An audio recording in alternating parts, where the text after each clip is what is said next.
terre de contes, terre de culture afro-américaine. Et voilà le conte.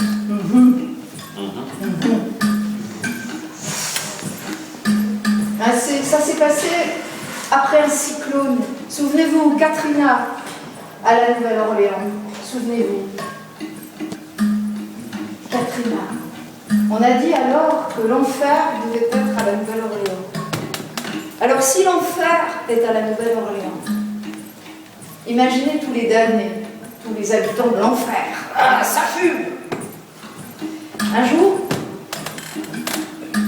le diable, le patron de l'enfer, décide une visite surprise pour voir l'état des lieux. Ça fait longtemps qu'il n'y est pas allé, il avait affaire sur terre et l'enfer, il l'avait un peu abandonné. Et quand le diable arrive en enfer, mais quelle n'est pas sa surprise de découvrir un endroit, mais je ne sais même pas s'il y a un quartier de Bruxelles comme ça. Tout est cassé, tout est tagué. Ça sent mauvais, le cramé. C'est dans un état de délabrement. Ça suinte, c'est sale, c'est épouvantable. Et là, le diable décide qu'il faut un enfer flambant neuf. L'enfer veut, dit le diable, il faut que l'enfer reçoive du monde. Il faut qu'on vienne visiter l'enfer et il faut qu'il soit tout beau, tout neuf. Et pour ça, le diable décide d'aller chercher des subventions. La communauté européenne, non. Les Amériques, non. Les mécènes, oui. On lui donne beaucoup d'argent pour un enfer flambant neuf. Le diable sait y faire. Il vend l'idée de charter des touristes qui viendraient en enfer et qui découvriraient une sorte de Disney World, l'enfer à la Nouvelle-Orléans. Il y a beaucoup d'argent pour ça. Vous y êtes ou... C'est le dernier. Vous soyez là, est-ce que la cour dort? La cour ne dort pas. Donc l'enfer doit être flambant neuf. Les travaux sont prévus. Il y a l'argent pour ça.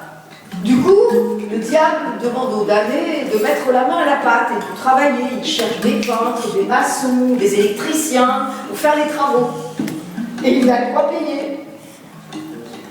Mais alors les damnés de l'enfer disent oh, bah non, parce que foutu pour foutu.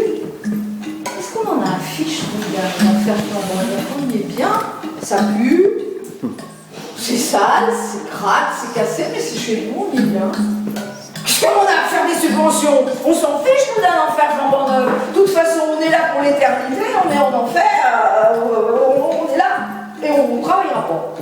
Et là, le diable se fâche. Lui qui avait prévu de bien payer les travaux, puisque personne ne veut s'y mettre, il décide d'aller chercher la main-d'œuvre ailleurs. Et à votre avis, où va-t-il chercher la main-d'œuvre? À la Louisiane.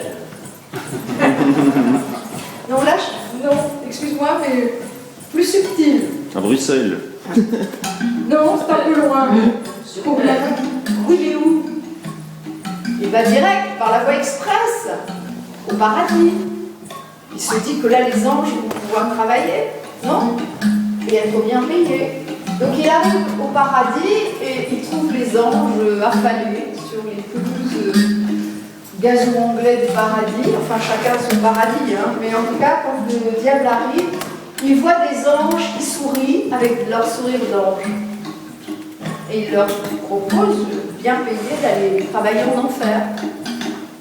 Un enfer flambant neuf. Et les anges disent, mais on est au paradis, on dit bien, à rien faire, qu'est-ce qu'on va aller en enfer? On n'en veut pas de ton argent. Et ils sourient les anges. Hein. Et là, le diable se fâche. Puisque les anges ne veulent pas aller bosser, il va les kidnapper. Et le diable,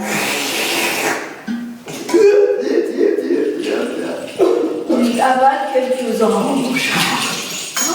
Et comme c'est pas assez, il en a dans le ventre, il en met derrière ses cordes, il les attache sur son dos, les anges n'ont pas le temps de s'échapper, il les attache autour de son ventre, et voilà qu'il quitte par la voie express le paradis pour retourner en enfer.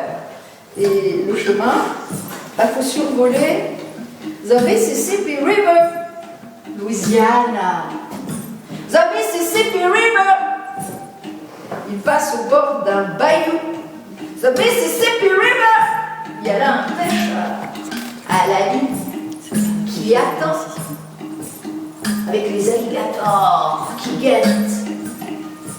Le pêcheur entend et il voit le diable. Hey you, slow, too fast. Ça veut dire que le diable est en excès de vitesse. Et vous savez, en Amérique et en Louisiane, la vitesse est limitée. Et le diable pressé a dépassé la vitesse, alors le pêcheur lui dit hey, slow, slow. Et est-ce que tu vas comme ça? Et le diable lui répond en enfer, guy, I'm going to hell. Hell? Hell's Angels. Et le pêcheur, comme il a posé la question, le diable a répondu, et en répondant, il a ouvert la bouche, et en ouvrant la bouche, il a laissé s'échapper des anges, ceux qu'il avait avalés. Vous suivez? Du coup, ceux qui étaient attachés sur le dos se détachent pour suivre ceux qui se sont échappés. Et tous ces anges prennent la direction de l'ouest, et c'est une histoire vraie, c'est comme ça qu'a été fondée la ville de Los Angeles. Oui, mais le diable, quand il avait une idée, il est retourné et il a kidnappé d'autres anges désœuvrés sans leur demander leur avis. Il les a attachés, après en avoir avalé beaucoup, mis derrière ses cordes, et du paradis en enfer, pour la deuxième fois, il a survolé the Mississippi River. Là, les alligators sont réveillés, le pêcheur est là, le maître, le diable. Le pêcheur lui dit oh, you again? Do you go to hell again? Et pour la deuxième fois, là, le diable ne va pas ouvrir la bouche pour répondre au pêcheur, il fait juste Donc, maintenant, vous savez, chaque fois que vous dites c'est le diable qui parle. Voilà.